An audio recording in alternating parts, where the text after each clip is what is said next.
Early morning cold start.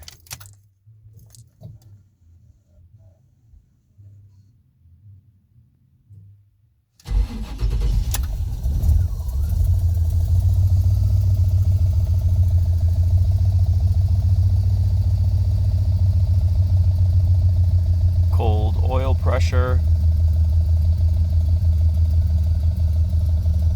As you can see, the EFI kicks it on and keeps it running.